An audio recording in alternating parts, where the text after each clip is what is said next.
সুপ্রিয় শিক্ষার্থী, তোমাদেরকে অনলাইন ক্লাসে স্বাগত জানাচ্ছি। আমি অরূপ কুমার পাল। আশা করি তোমরা সবাই ভালো আছো, কুশলে রয়েছো। চলমান অনলাইন ক্লাসের দ্বাদশ শ্রেণীর আজকে আমরা পঞ্চম অধ্যায় শেষ করব এবং ষষ্ঠ অধ্যায় শুরু করব। যা হোক, গত ক্লাসে আমাদের সময় স্বল্পতার জন্য ক্লাস বেশি সময় কন্টিনিউ করতে পারি নাই। আজকে সামাজিক আইনের প্রথমেই রয়েছে মাদকদ্রব্য নিয়ন্ত্রণ আইন অধ্যাদেশ 1989। প্রিয় শিক্ষার্থীরা, তোমরা জেনে থাকবে যে মাদকদ্রব্য নিয়ন্ত্রণ আইন অধ্যাদেশ এই 1989 এটাকে সরকার মহোদয় পরিবর্তন করে পরিবর্তিত আকারে এবং আধুনিক যুগের সাথে সামঞ্জস্য রেখে একে পরিবর্তিত আইনে এনেছেন। অর্থাৎ এই আইনটি আগের মতো কিন্তু কার্যকর নেই, নতুন আইনে কার্যকর ভূমিকা রাখছে। যা হোক, এখানকার যেসব কোর পয়েন্ট রয়েছে সেগুলো সম্পর্কে আমরা আলোচনা করব। এখানে বলা আছে যে মাদকদ্রব্য, সেই মাদকদ্রব্যের দোকানপাট বা বিক্রয়ের যেসব প্রতিষ্ঠান রয়েছে সেগুলো বন্ধ করার এখতিয়ার। মাদকদ্রব্যের যে অবাধ প্রবাহ সেটাকে বন্ধ করার জন্য এর ব্যবসা প্রতিষ্ঠানকে বন্ধ রাখতে জেলা ম্যাজিস্ট্রেট অর্থাৎ ডিসি মহোদয় এবং যদি থাকেন ক্ষেত্র বিশেষে সিটি কর্পোরেশন এলাকার ক্ষেত্রে পুলিশ কমিশনার মহোদয় 15 দিন মাদকদ্রব্যের যে ব্যবসা প্রতিষ্ঠান রয়েছে সেটিকে বন্ধ রাখার নির্দেশ দান করতে পারেন। বিশেষ পরিস্থিতিতে যদি প্রয়োজন পড়ে তাহলে মাদক নিয়ন্ত্রণ যে বোর্ড রয়েছে কেন্দ্রীয় পর্যায়ে, সেই বোর্ডের অনুমতি নিয়ে এই যে বন্ধের নির্দেশ সেটিকে 1 মাস পর্যন্ত বর্ধিত করা যায়।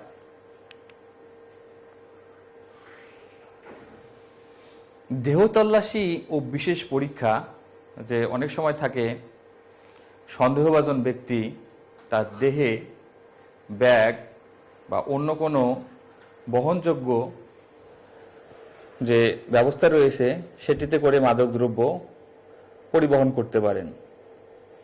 এখন যুগের সাথে অপরাধের যে প্রকৃতি সেটিও কিন্তু পরিবর্তিত হয়েছে।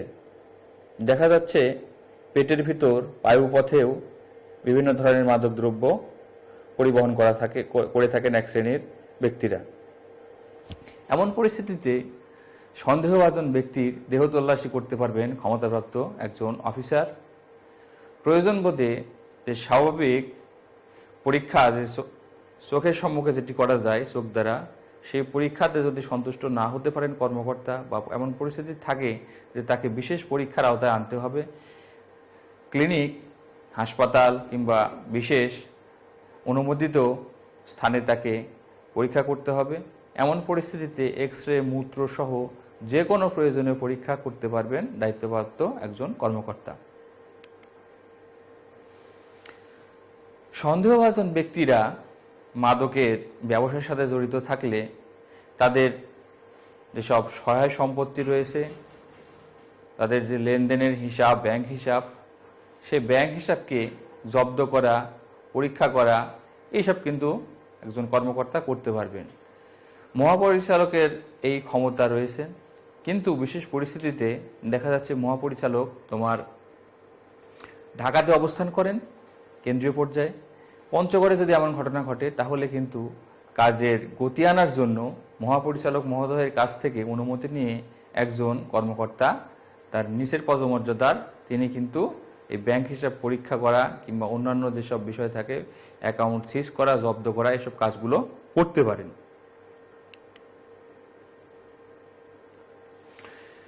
মাদকাসক্তদের বিশেষ প্রেক্ষাপটে চিকিৎসার জন্য মহাপরিচালক মহোদয় কিংবা তার দ্বারা ক্ষমতাপ্রাপ্ত কোনো কর্মকর্তা মাদকাসক্তদের তালিকা তৈরি করবেন জেলার ভিত্তিতে। অর্থাৎ মনে করো রাজশাহী জেলার যেসব মাদকাসক্ত ব্যক্তি রয়েছেন তাদের জন্য একটি আলাদা তালিকা হবে, নাটোর জেলার জন্য আলাদা, একইভাবে অন্য যেসব জেলা রয়েছে সবার জন্যই আলাদা আলাদাভাবে এসব তালিকা প্রণয়ন করা হবে। এখানে একটি গুরুত্বপূর্ণ বিষয় যে মাদকের শ্রেণী বিভাগ। মাদকের প্রকৃতি, ব্যবহার, ভয়াবহতা বিভিন্ন প্রেক্ষাপট বিবেচনা করে মাদককে কয়েকটি শ্রেণীতে বিভক্ত করা হয়েছে। প্রথমেই রয়েছে, দেখো প্রিয় শিক্ষার্থীরা, ক শ্রেণী। ক শ্রেণীর মাদক রয়েছে কোনগুলো? ওপিয়াম, পপি, আফিম এবং আফিম জাতীয় যেসব মাদকদ্রব্য রয়েছে এগুলো। পরের খ শ্রেণীতে রয়েছে গাঁজা, ভাং এবং অ্যালকোহল। অ্যালকোহল বলতে মদের কথা বলা হয়েছে।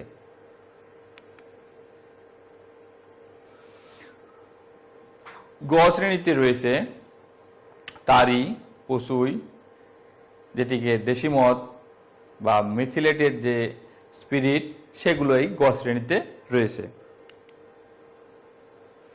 এই ছিল মোটামুটি খুব সংক্ষেপে তোমাদের যে মাদকদ্রব্য নিয়ন্ত্রণ অধ্যাদেশ এটির ধারণা। এরপরে রয়েছে হিন্দু বিবাহ নিবন্ধন আইন 2012।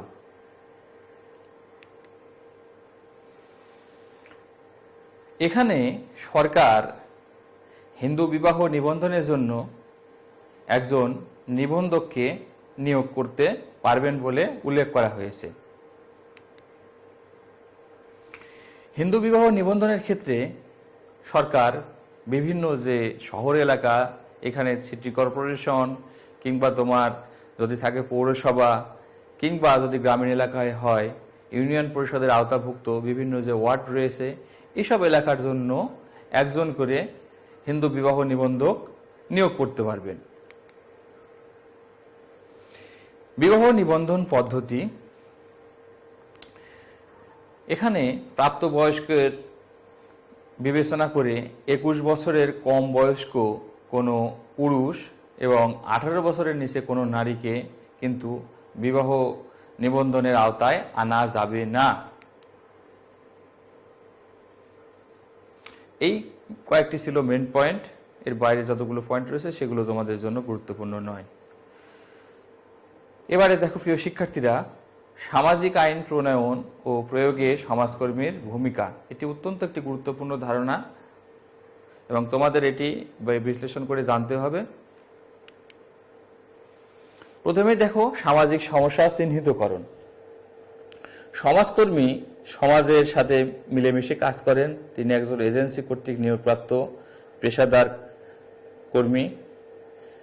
সমাজকর্মী যে সমাজের বিদ্যমান বিভিন্ন রকম সামাজিক সমস্যা রয়েছে, এগুলোর নেতিবাচক প্রভাব, মানুষের মনোভাব, মানুষের এর দ্বারা ক্ষতিগ্রস্ত হচ্ছেন কিভাবে, প্রভৃতি নানা রকম দিক বিবেচনা করে এই সামাজিক সমস্যাকে সমাজকর্মীরা চিহ্নিত করে থাকেন। চিহ্নিতকরণের ক্ষেত্রে যেহেতু তিনি পেশাদারি পর্যায়ে কাজ করছেন এবং সামাজিক সমস্যা নিয়ে গবেষণা করছেন, তাই তার চিহ্নিতকরণের ভূমিকা অন্যান্য যেসব ব্যক্তিরা রয়েছেন তাদের চেয়ে কিন্তু এটি সুদৃঢ় এবং গ্রহণযোগ্য পর্যায়ে থাকে। এরপরে দেখো আইন প্রণয়ন কমিটির সদস্য হিসেবে সমাজকর্মী কাজ করতে পারেন। তোমরা জানো যে আমাদের মহান জাতীয় সংসদে আইন পাশ হয়ে থাকে, কিন্তু আইন পাশ হওয়ার পূর্বে অনেকগুলো ধারাবাহিকতা থাকে। এখানে সংসদীয় কমিটি কাজ করেন, তারপরে এক্সপার্ট লেভেলে কাজ করা হয়, সরকারি বিভিন্ন নীতি নির্ধারক মহল রয়েছেন, তাদের তত্ত্বাবধান, নির্দেশনা, নানা রকম চুলচেরা বিশ্লেষণ করেই আইন শেষে রাষ্ট্রপতির স্বাক্ষরের পরে এটি কার্যকর হয়ে থাকে। সমাজকর্মী যেহেতু সামাজিক সমস্যা নিয়ে কাজ করছেন এবং এর ভালো মন্দ কিভাবে প্রণয়ন করলে মানুষের উপকার বেশি হবে, সামাজিক সমস্যাকে নির্মূল করা যাবে কিংবা যতখানি সম্ভব একে এর নেতিবাচক প্রভাবকে হ্রাস করা যাবে, এসব বিষয়ে তিনি যেহেতু অনেক ভালো জানেন, তাই আইন প্রণয়ন কমিটির সদস্য হিসেবে তিনি তার মূল্যবান মতামতকে এক্সপার্ট লেভেলে এবং সরকারের যেসব নীতি নির্ধারক মহল রয়েছে তাদের সাথে কিন্তু তিনি সম্পৃক্ত করতে পারবেন। তথ্য সংগ্রহ ও সরবরাহ, এক্ষেত্রে সমাজকর্মী সরাসরি মানুষের কাছ থেকে বিভিন্ন ধরনের তথ্য সংগ্রহ করতে পারেন। তোমরা জানো সমাজকর্মী সামাজিক গবেষণায় কাজ করেন। সামাজিক গবেষণার প্রেক্ষাপটটা একটু তোমাদের সংক্ষেপে বিশ্লেষণ করছি।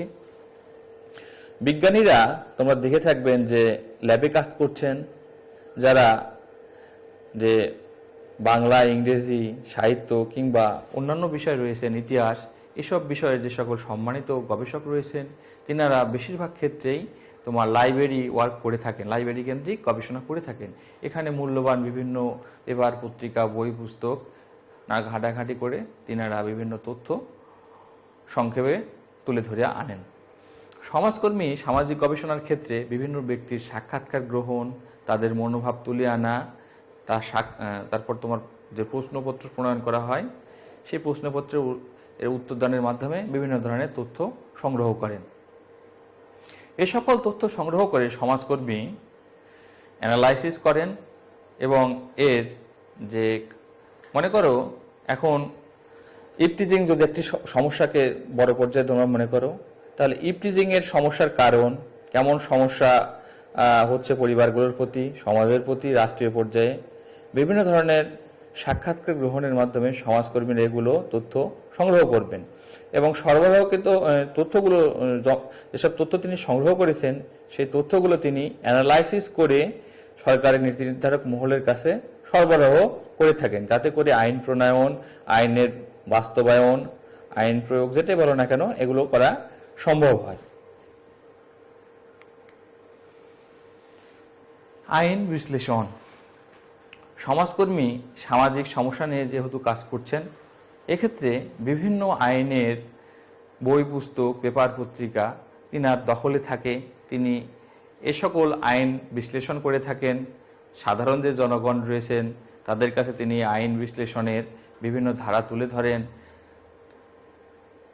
একই সাথে যে সব গণমাধ্যম রয়েছে, সামাজিক যোগাযোগ মাধ্যম রয়েছে, সেখানেও একজন সমাজকর্মী এই আইন বিশ্লেষণের ব্যাপারটি খুব সহজেই মানুষের মাধ্যমে তুলে ধরতে পারবেন। সরকারের নীতি নির্ধারক মহলের সাথে একইভাবে তিনি যোগাযোগ করে পূর্বের আইনের বিশ্লেষণ, বিভিন্ন দেশের যে আইন প্রণয়ন করা হয়েছে সেই প্রণীত আইনগুলো একেবারে চুলচেরা বিশ্লেষণ করে তিনি নতুন আইন প্রণয়নের জন্য সহায়তা করতে পারবেন।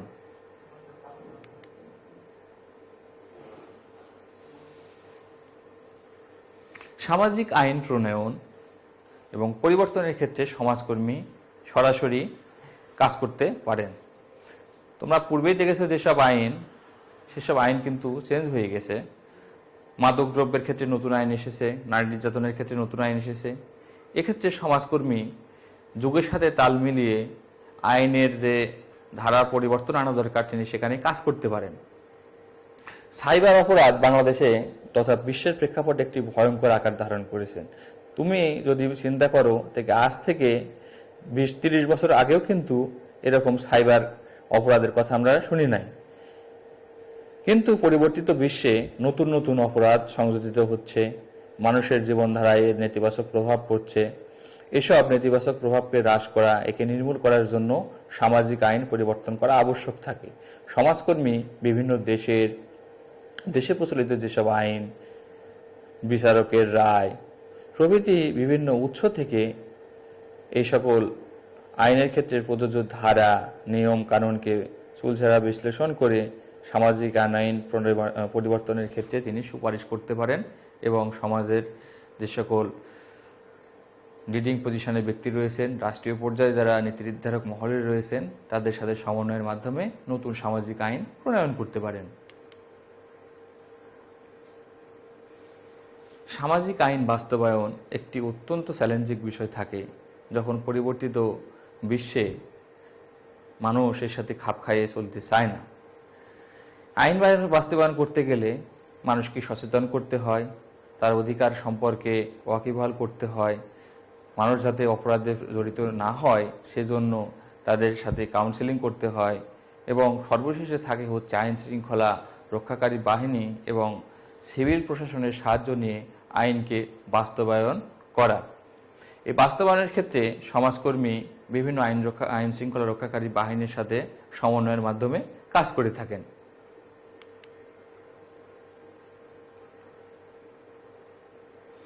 সামাজিক আইন মূল্যায়ন। পুরাতন যেসব আইন রয়েছে সেসব আইনের কার্যকারিতা, মনে করো যে কোনো আইনে ব্রিটিশ আমলের প্রণীত আইন রয়েছে, সে আইনে জরিমানা রয়েছে 50 টাকা, কিন্তু 2020 সালের প্রেক্ষাপটে 50 টাকা কিছুই না।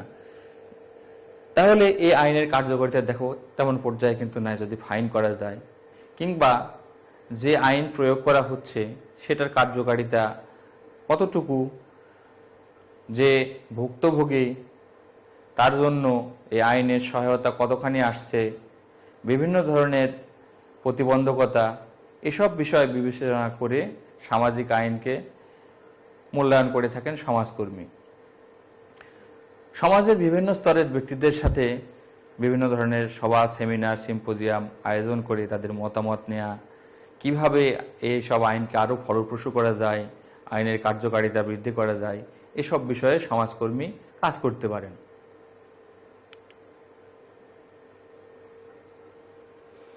প্রিয় শিক্ষার্থী, পঞ্চম অধ্যায়ের এ পর্যন্ত ছিল। এবারে আমরা শুরু করছি ষষ্ঠ অধ্যায়। ষষ্ঠ অধ্যায়ে দেখো সরকারি সমাজসেবা রয়েছে। বাংলাদেশে সরকারি সমাজসেবা উন্নয়ন কার্যক্রম এর অধ্যায় শিরোনাম। তো সরকারি সমাজসেবা কি, এ বিষয়ে আমরা একটু সংক্ষেপে ধারণা লাভ করি। সরকারি সমাজসেবা হচ্ছে সে সকল সমাজসেবা কর্মসূচি যেখানে সরকারের কর্তৃত্বে সেই সমাজসেবাগুলো বাস্তবায়িত হচ্ছে, এখানে ফান্ডিং করে থাকেন সরকার, এবং সর্বময় ক্ষমতা নিয়ন্ত্রণকারী কর্তৃপক্ষ হচ্ছে সরকার, অর্থাৎ রাষ্ট্রীয় পর্যায়ে এটি কন্ট্রোল করা হয়, বাস্তবায়ন করা হয়, এবং যে ফান্ডিং, অর্থায়ন, এসব কিন্তু সরকারি পর্যায়ে হয়ে থাকে, রাষ্ট্রীয় পর্যায়ে।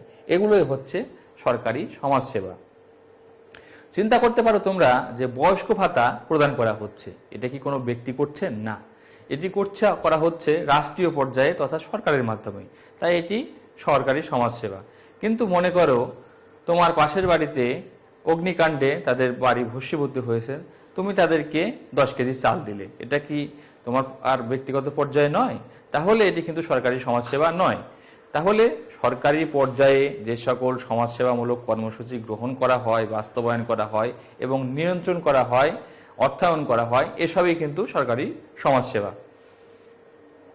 সরকারি সমাজসেবার ইতিহাসে আমরা দেখতে পাই ব্রিটিশ আমলে মূলত এর সূচনা হয় উল্লেখযোগ্য হারে।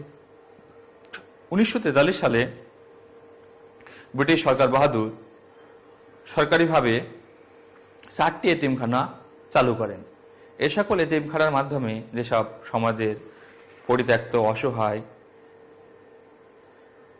ছেলে মেয়েরা রয়েছে তাদেরকে উক্ত এতিমখানায় রেখে তাদের খাবার, পোশাক, সেবা শুশ্রূষার ব্যবস্থা করা হয়।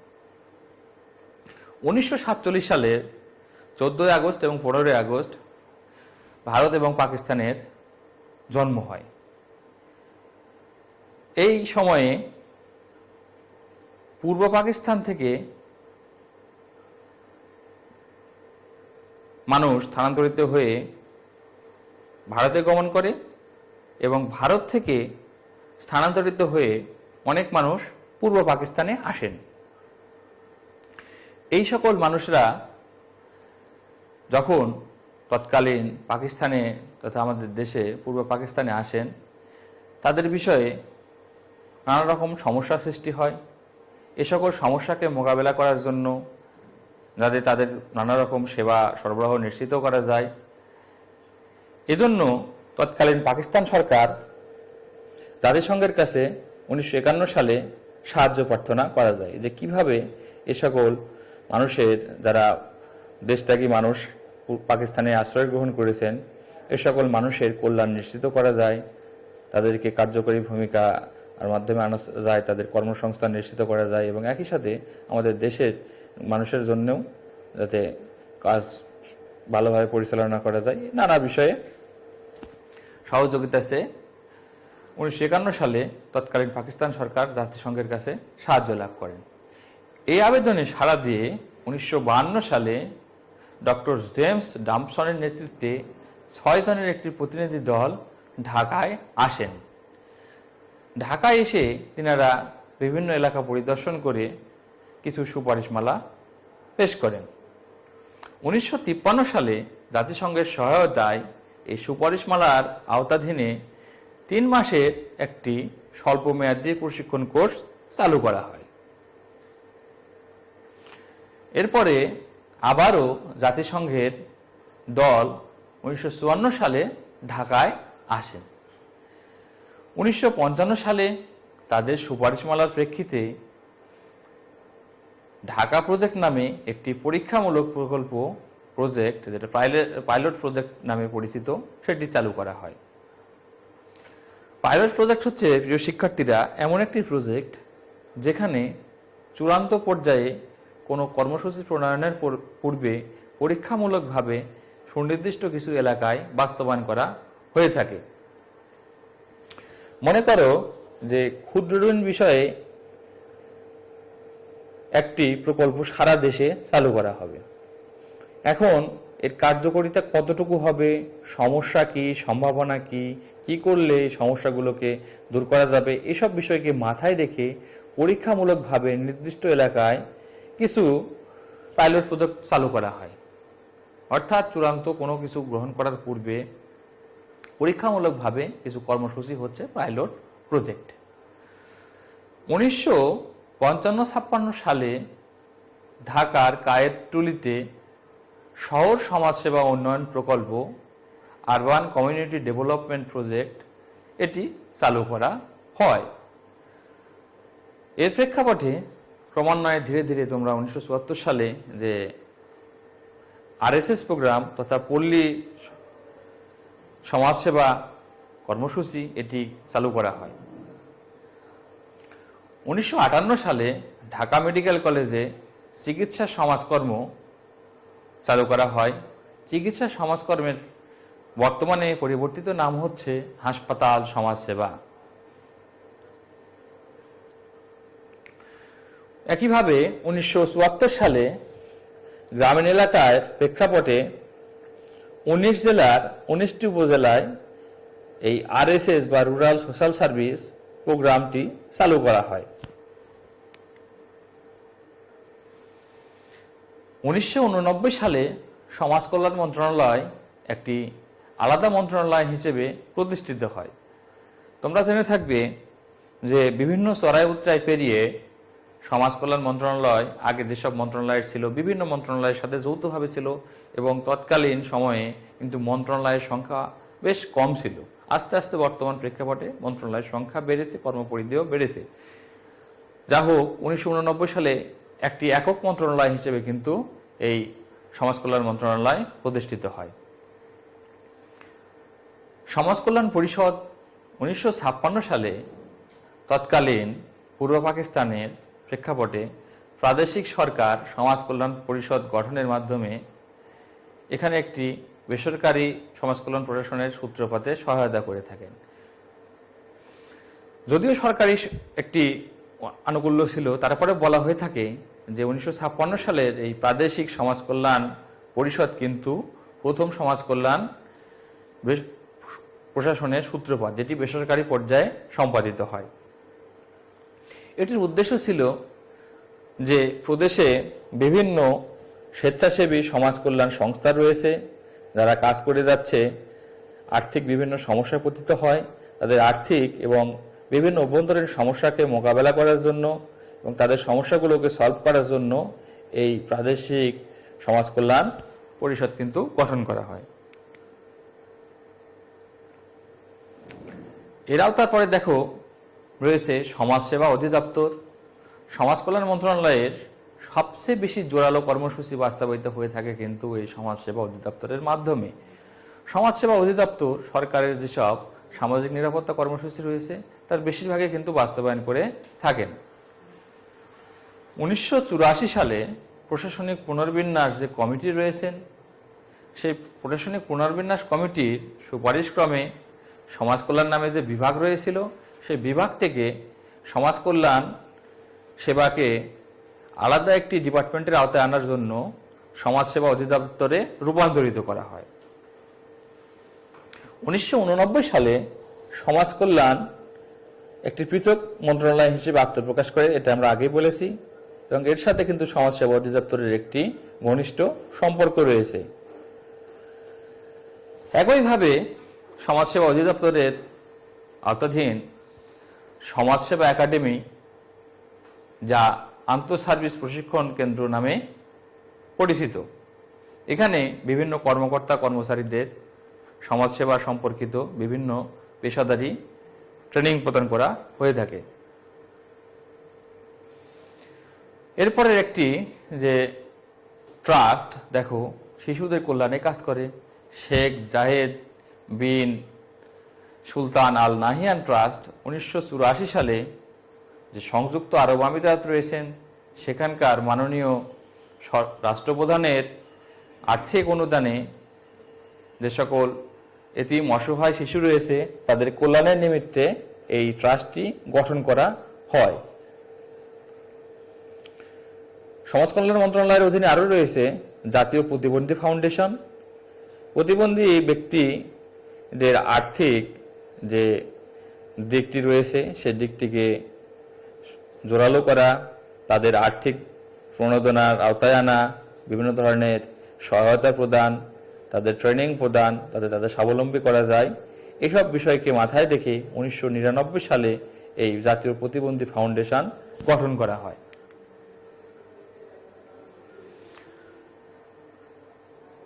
এর ভীষণ নাম বলা হচ্ছে সমন্বিত টেকসই উন্নয়ন এবং মিশন অভিলক্ষ্য, তাকে বলা হচ্ছে উপযুক্ত ও আয়ত্তাধীন সম্পদের সর্বোত্তম ব্যবহার করে অংশীদারিগণের সাথে অংশীদারিত্বের ভিত্তিতে সুসংহত ও বিকাশমান সামাজিক সেবা প্রদানের মাধ্যমে বাংলাদেশের জনগণের জীবনমানের সমন্বিত সামাজিক উন্নয়ন সাধন। সমাজসেবা অধিদপ্তরের আওতায় বিভিন্ন ধরনের কর্মসূচি বাস্তবায়ন করা হয়। এর মধ্যে রয়েছে দারিদ্র্য নিরসন যে সকল কার্যক্রম, তার আওতায় রয়েছে দেখো RSS বা পল্লী সমাজসেবা কার্যক্রম, গ্রামীণ সমাজসেবা কার্যক্রম নামে এটি তোমাদের বইয়ে বলা আছে। তারপরে রয়েছে আরবান কমিউনিটি ডেভেলপমেন্ট কার্যক্রম, শহর সমাজসেবা কার্যক্রম।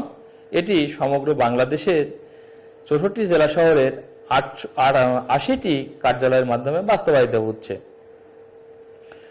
এই যে তারপরে রয়েছে পল্লী মাতৃকেন্দ্র, দগ্ধ প্রতিবন্ধীদের পুনর্বাসন কার্যক্রম এবং আশ্রয়ন প্রকল্প।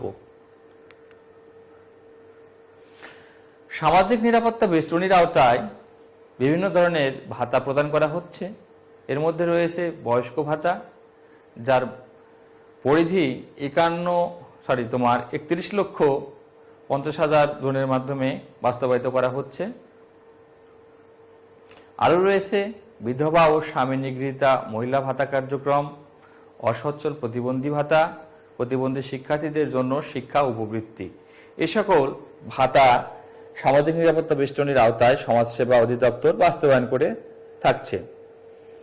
শিশুরাই জাতির ভবিষ্যৎ, শিশুদের মাধ্যমে জাতিরা এগিয়ে যায় এবং শিশুদের যদি সুরক্ষা নিশ্চিত না করা যায় তাহলে দেশে অপরাধ বাড়বে, বেকারত্ব বাড়বে, নানা ধরনের সমস্যার সৃষ্টি হবে।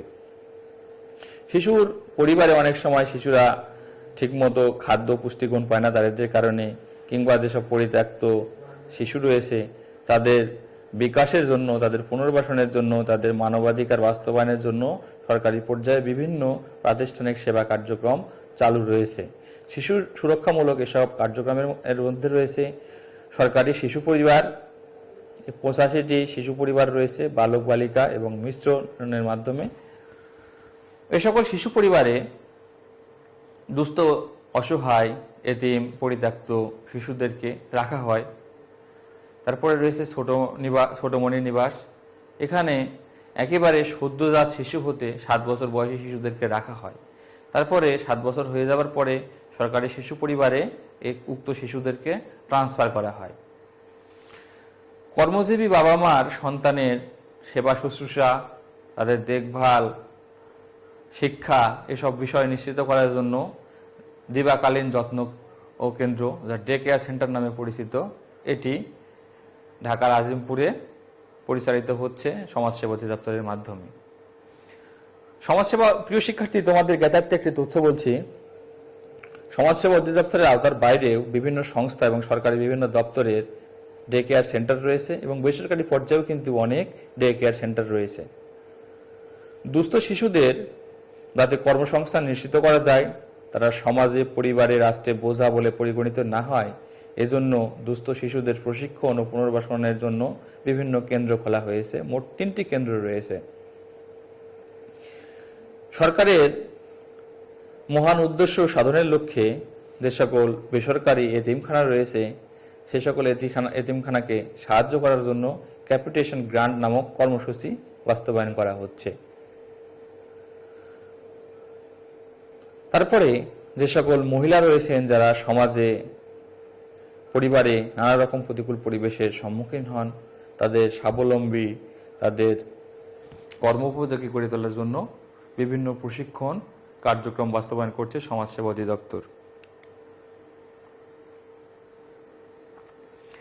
বিভিন্ন প্রেক্ষাপটে দেখা যায় দারিদ্র্যের সুযোগ নিয়ে এক শ্রেণীর দুষ্ট লোক মেয়েদেরকে শহরে নিয়ে যাওয়ার কথা বলে কিংবা বিদেশে পাঠানোর কথা বলে নানা ধরনের নৈতিক অবক্ষয়মূলক কর্মসূচি কার্যক্রমে বাধ্য করে। এ সকল মেয়েদেরকে পুনর্বাসনের জন্য সরকার বিভিন্ন প্রতিষ্ঠান চালু করেছেন। কেন চালু করেছেন? মনে করো কোনো মেয়ে বিদেশে যাওয়ার কথা বলে পাচারের শিকার হয়ে নানা রকম নৈতিক অবক্ষয়মূলক কর্মকাণ্ডে জড়িত হতে বাধ্য হয়।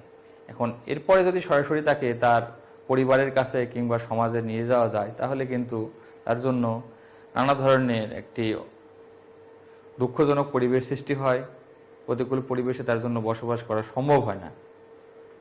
পরিবেশকে তার অনুকূলে আনা, তার জন্য প্রশিক্ষণ, তার সেবা শুশ্রূষা, বিভিন্ন বিষয় মাথায় রেখে এই যে সামাজিক প্রতিবন্ধী মেয়েদের প্রশিক্ষণ ও পুনর্বাসন কেন্দ্র চালু করা হয়েছে। কিশোর কিশোরী যারা অপরাধের সাথে জড়িত হয়ে পড়ে, তাদেরকে সংশোধনের জন্য নৈতিক শিক্ষা, কারিগরি শিক্ষা এবং একজন ভালো লোক হিসেবে গড়ে তোলার জন্য কিশোর কিশোরী উন্নয়ন কেন্দ্র গড়ে তোলা হয়েছে। এসব কিশোর কিশোরী উন্নয়ন কেন্দ্র রয়েছে 3টি, গাজীপুরের টঙ্গী ও কোনাবাড়িতে এবং যশোরের কুলেরহাটে। এরপরে রয়েছে সরকারি আশ্রয় কেন্দ্র এবং মহিলা ও শিশু কিশোরী হেফাজতীদের নিরাপদ আবাসন কেন্দ্র, যেটি সেফ হোম নামে পরিচিত। এখানে মাননীয় আদালতের আদেশক্রমে মহিলা ও শিশুরা যাদের নিরাপত্তার প্রয়োজন তাদেরকে রাখা হয়। Probation and after care service, এখানে তোমরা লক্ষ্য করবা যে সরকার একজন প্রবেশন কর্মকর্তা রাখেন এবং আফটার কেয়ার সার্ভিসের জন্য কিছু কর্মকর্তা রয়েছেন। মানুষের শাস্তিকে যাতে শুধু শাস্তি হিসেবে নয়, তাকে সংশোধনের সুযোগ দানের জন্য, যাতে অপরাধের সাথে জড়িত সে না হয়, সেজন্য probation and after care service চালু করা হয়েছে। এরপরে প্রতিবন্ধী ব্যক্তিদের কল্যাণে নানা ধরনের কর্মসূচি সরকার বাস্তবায়ন করে থাকেন সমাজসেবা অধিদপ্তরের মাধ্যমে। এখানে প্রতিবন্ধী শিশুদের যে বিভিন্ন ক্যাটাগরি রয়েছে, সে সকল ক্যাটাগরিকে বিবেচনায় রেখে সরকার বিভিন্ন ধরনের প্রতিবন্ধী স্কুল চালু করেছেন। দৃষ্টি প্রতিবন্ধীদের জন্য এক ধরনের স্কুল রয়েছে, মুখবধিরদের জন্য এক ধরনের স্কুল রয়েছেন, বিভিন্ন ক্যাটাগরির জন্য বিভিন্ন স্কুল রয়েছে। আবার পুনর্বাসনের জন্য তাদের ব্যবস্থা রাখা হয়েছে। প্রতিবন্ধী শিশুর ব্যক্তি তাদের কৃত্রিম অঙ্গ সংযোজনের জন্য বিভিন্ন ধরনের কর্মসূচি ও প্রতিষ্ঠান সরকার বাস্তবায়ন করছেন এই সমাজসেবা অধিদপ্তরের মাধ্যমে। এছাড়াও বিভিন্ন পিছিয়ে পড়া ব্যক্তি, তৃতীয় লিঙ্গের ব্যক্তি তথা হিজড়া, এদের প্রশিক্ষণ, তাদের বিভিন্ন ধরনের ভাতা প্রদান করা হচ্ছে সমাজসেবা অধিদপ্তরের মাধ্যমে। আরেকটি অনগ্রসর এবং সমস্যাগ্রস্ত জনগোষ্ঠী হচ্ছে বেদে, তাদের কর্মসংস্থান প্রশিক্ষণের জন্য কিন্তু বিভিন্ন ধরনের কর্মসূচি বাস্তবায়ন করা হয় সমাজসেবা অধিদপ্তরের মাধ্যমে। ক্যান্সার আক্রান্ত কিংবা শরীরের বিভিন্ন যে অঙ্গতন্ত্র রয়েছে, সেখানে দুরারোগ্য ব্যাধিতে আক্রান্ত ব্যক্তিদের সহায়তার জন্য সরকার বিভিন্ন ধরনের সহায়তা প্রদান করে থাকেন। এখানে উল্লেখযোগ্য হচ্ছে আর্থিক সহায়তা, 50,000 টাকা পর্যন্ত আর্থিক সহায়তা প্রদান করা হয় সমাজসেবা অধিদপ্তরের মাধ্যমে যদি কোনো ব্যক্তি ক্যান্সার বা অন্য কোনো দুরারোগ্য ব্যাধিতে আক্রান্ত হয়ে থাকেন। ভিক্ষা ব্যক্তিতে নিযুক্ত যেসব ব্যক্তি রয়েছেন তাদেরকে চিহ্নিত করা, তাদের জন্য প্রশিক্ষণ কর্মসূচির ব্যবস্থা করা, আর্থিক সহায়তা প্রদান, এসব কর্মসূচি বাস্তবায়ন করা হয় সমাজসেবা অধিদপ্তরের মাধ্যমে। এছাড়াও রয়েছে প্রতিবন্ধী ব্যক্তিদেরকে শনাক্তকরণ, তাদের প্রশিক্ষণ প্রদান, এই সব কার্যক্রমই কিন্তু সমাজসেবা অধিদপ্তরের মাধ্যমেই সরকার বাস্তবায়ন করে থাকেন। প্রিয় শিক্ষার্থীরা, এরপরে যে কর্মসূচি রয়েছে সেটি হচ্ছে গ্রামীণ পল্লী সেবা কার্যক্রম, কিংবা তোমরা বলতে পারো পল্লী সমাজসেবা কার্যক্রম। তৎকালীন সরকার 1974 সালে পরীক্ষামূলকভাবে সারা বাংলাদেশে যে 19টি জেলা ছিল, বর্তমানে বলা হচ্ছে 19টি বৃহত্তম জেলা, এই বৃহত্তম 19টি জেলার 19টি থানায় পল্লী সমাজসেবা কার্যক্রম চালু করা হয়। এরপর 1977 সালে এই কর্মসূচির সাফল্য দেখে আরও 21টি থানায় কার্যক্রম সম্প্রসারণ করা হয়। পরবর্তীতে বিভিন্ন পর্যায়ে এই সম্প্রসারিত কর্মসূচি বর্তমানে দেশের প্রায় সকল উপজেলাতেই বাস্তবায়ন করা হচ্ছে। যে 2-1টি নতুন উপজেলা রয়েছে সেগুলো সারা সবগুলোতেই বাস্তবায়িত হচ্ছে, এগুলো তো অবিলম্বে চালু হয়ে যাবে। এই কর্মসূচির মাধ্যমে তোমরা চিন্তা নামই হচ্ছে কিন্তু পল্লী সমাজসেবা কার্যক্রম। তোমরা বুঝতে পারছো যে পল্লীর যেসব অসহায় মানুষ রয়েছেন, যাদের সম্ভাবনা রয়েছেন, তাদেরকে কিন্তু সহায়তা করা হয়ে থাকে। পল্লীর অসহায় মানুষ বলতে কাদের আমরা দেখতে পাই? ভূমিহীন কৃষক রয়েছেন, ভিক্ষুক রয়েছেন, আরও যেসব ছিন্নমূল মানুষ রয়েছেন, তাদেরকে কিন্তু টার্গেট করে এই কর্মসূচি বাস্তবায়ন করা হয়ে থাকে। এখানে কোনো প্রকার সুদ প্রদান করতে হয় না।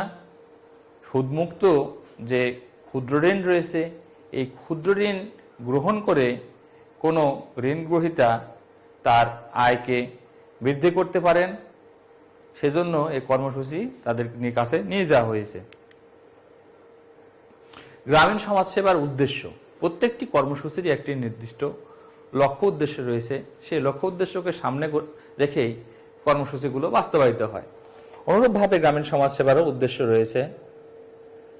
একটি জরিপ কার্য পরিচালনা করা হয়ে থাকে। আর্থসামাজিক প্রেক্ষাপট বিবেচনা করে যে সকল টার্গেট জনগোষ্ঠী রয়েছে তাদেরকে চিহ্নিত করা হয়। চিহ্নিত করে এই টার্গেটভুক্ত জনগোষ্ঠীকে পল্লী সমাজসেবা কর্মসূচিতে আনা হয়। এবং ধরো যে একটি এলাকায় 100 জন মানুষকে ক্ষুদ্র ঋণ প্রদান করা হবে, তা সুদমুক্ত। তাদের নিয়ে একটি কর্মদল গঠন করা হয় এবং শুধু ক্ষুদ্র ঋণ নয়, এর সাথে নানা রকম আরও কর্মকাণ্ড কিন্তু পরিচালনা করা হয়ে থাকে। আমরা আসছি পরবর্তীতে এগুলোর কাছে। যখন ক্ষুদ্র ক্ষুদ্র কর্মদল গঠন করা হয়, সেখানে লিডিং পজিশন একজন থাকে। এসব লিডিং পজিশন কিন্তু তাদের নেতৃত্ব বিকাশে সহায়তা দান করে থাকে এবং একটি সমন্বিত ব্যবস্থা থাকে।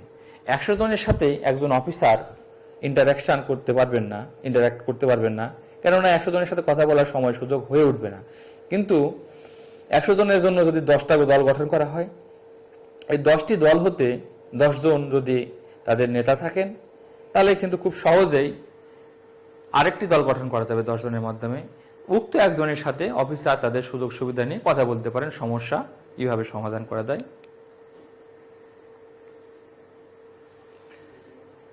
ক্ষুদ্র ঋণ প্রদান করে যাতে মানুষের আয় বাড়ানো যায়, দারিদ্র্য নির্মূল করা যায়, আত্মকর্মসংস্থান সুযোগ সৃষ্টি হয়, এজন্য নিশ্চিতভাবে তাদেরকে আনা হয়।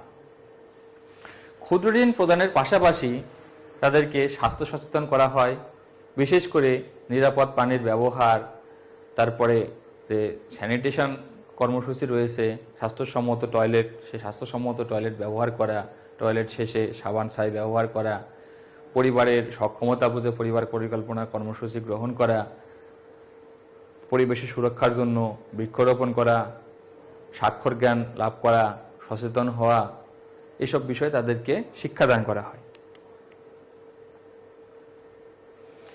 যে বেকার রয়েছেন যারা, কিংবা যাদের কাজ করার সামর্থ্য রয়েছেন তারপরেও কাজ করেন না, এসব ব্যক্তিদের উদ্বুদ্ধ করে তাদের আয় বৃদ্ধির ব্যবস্থা করা এবং বিভিন্ন ধরনের কারিগরি প্রশিক্ষণ প্রদানের মাধ্যমে তাদের যে স্কিল রয়েছে সেই স্কিলের কিন্তু বৃদ্ধি ঘটানো। নির্দিষ্ট ব্যক্তিদেরকে নিয়ে যেসব কর্মী দল গঠন করা হয়, এই কর্মী দলের আওতাভুক্ত মানুষজনদেরকে, বিশেষ করে যেসব দম্পতিদের সন্তান গ্রহণের সক্ষমতা রয়েছে তাদেরকে পরিবারের সদস্য সংখ্যা অর্থাৎ বাচ্চা গ্রহণের সদস্য যাতে কম থাকে এই বিষয়ে তাদেরকে উদ্বুদ্ধকরণ করা হয়। এই পল্লী সমাজসেবা কর্মসূচির মাধ্যমে বিভিন্ন ধরনের কর্মসূচি বাস্তবায়ন করা হয়। অর্থনৈতিক কার্যক্রম ও প্রশিক্ষণ, এখানে তোমরা দেখতে পাচ্ছ অর্থনৈতিক কার্যক্রমের মাধ্যমে আওতাভুক্ত ব্যক্তিদেরকে ক্ষুদ্র ঋণ প্রদান করা হয়, তার জন্য কোনো সুদ প্রদান করতে হয় না। এই ক্ষুদ্র ঋণ গ্রহণ করে ব্যক্তিরা যাতে তার আয়কে বৃদ্ধি করতে পারেন এবং বিভিন্ন কারিগরি প্রশিক্ষণ এর সাথে সম্পৃক্ত করা হয়। তাতে প্রশিক্ষণ শেষে ক্ষুদ্র ঋণ তিনি যদি পান, ব্লক বটিকের কাজ বলো, বাঁশের কাজ বলো, গরু ছাগল পালন, হাঁস মুরগি পালন কিংবা ছোট ছোট যে সকল কাজ রয়েছে সেই সকল কাজের মাধ্যমে কিন্তু আয় বর্ধন করা সম্ভব। এইসব বিষয়ে তাদেরকে সহায়তা করে থাকে।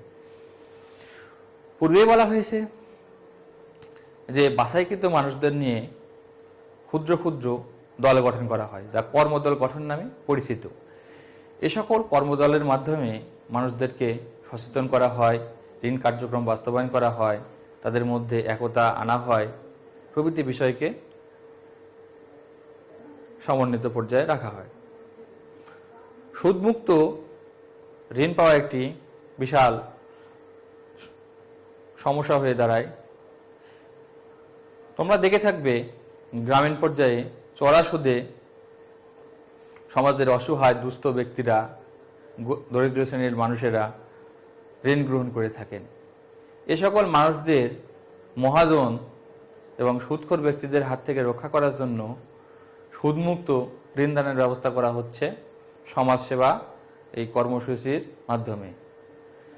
আরএসএস কর্মসূচিতে কোনো প্রকার সুদ প্রদান করা লাগে না। লক্ষ্যভুক্ত যেসব কর্মী দল রয়েছেন সে কর্মী দলের সদস্যদেরকে স্বাস্থ্য পরিদর্শন বিষয়ে বিভিন্ন পরামর্শ প্রদান করা হয়, ট্রেনিং দেওয়া হয়। তাদের নিজেদের এবং পরিবারের স্বাস্থ্যকে কিভাবে ভালো রাখতে হবে এইসব বিষয়ে নানা রকম দিক নির্দেশনা দেওয়া হয়। বাড়িঘর পরিষ্কার পরিচ্ছন্ন রাখা, নিরাপদ বিশুদ্ধ পানি পান করা, বৃক্ষরোপণ, ছোটখাটো যেসব দুর্ঘটনা ঘটে সেসব কিভাবে মোকাবেলা করা যায় এইসব বিষয়ে তাদেরকে ধ্যান ধারণা দেওয়া হয়। যে সকল নিরক্ষর ব্যক্তি রয়েছেন লক্ষ্যভুক্ত কর্মী দলের এর ক্ষেত্রে তাদেরকে স্বাক্ষর জ্ঞান প্রদান করা হয় এবং সামাজিক পর্যায়ে বিভিন্ন কর্মসূচি, কর্মকাণ্ড এসবে সাফল্যতা আনার জন্য সামাজিক শিক্ষা প্রদান করা হয়।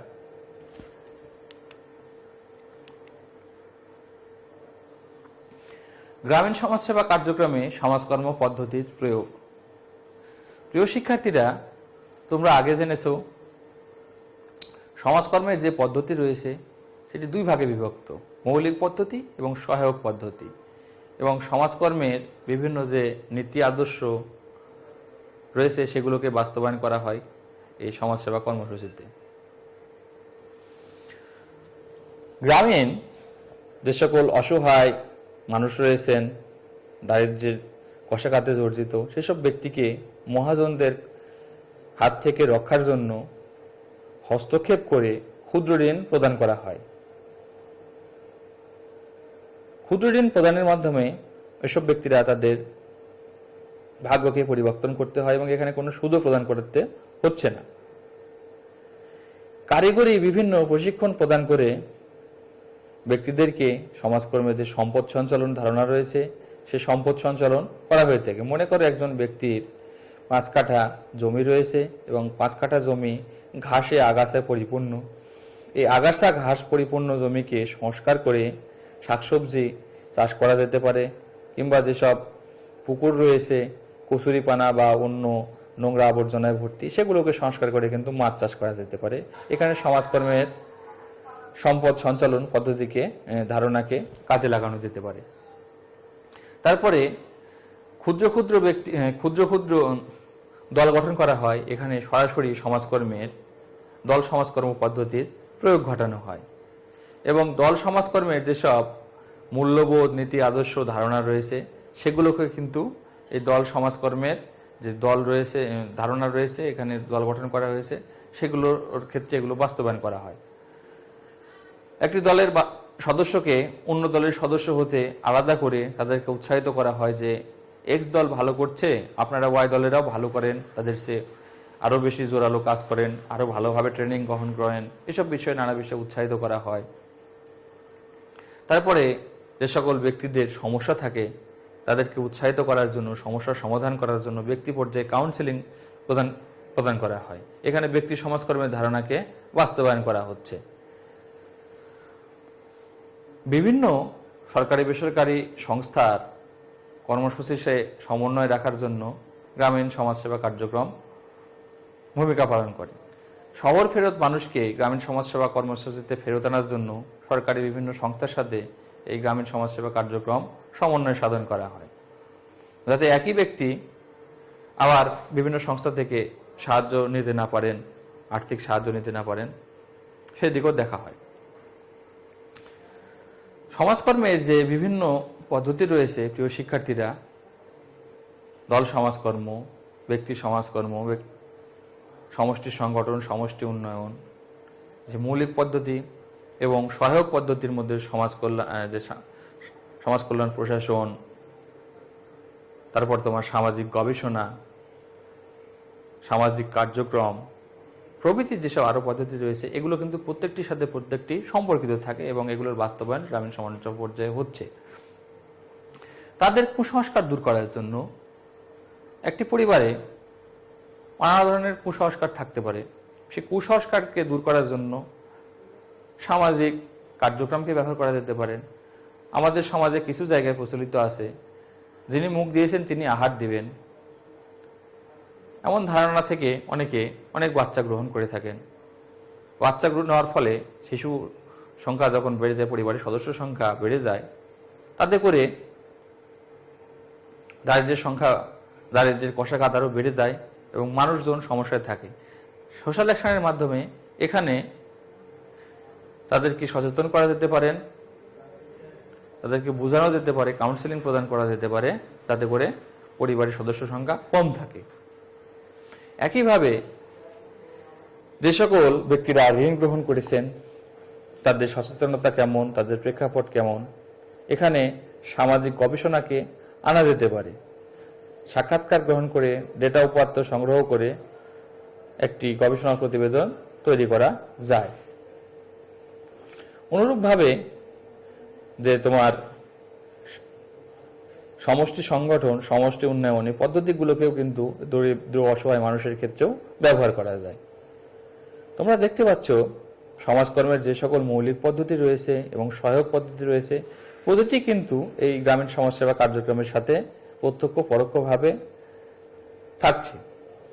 কর্মসূচি গ্রহণ, বাস্তবায়ন, সমন্বয় সাধন, এই সকল কিছুই সামাজিক প্রশাসন রয়েছে, সমাজ কল্যাণ প্রশাসন রয়েছে, এই সমাজ কল্যাণ প্রশাসনের মাধ্যমে বাস্তবায়ন করা যায়।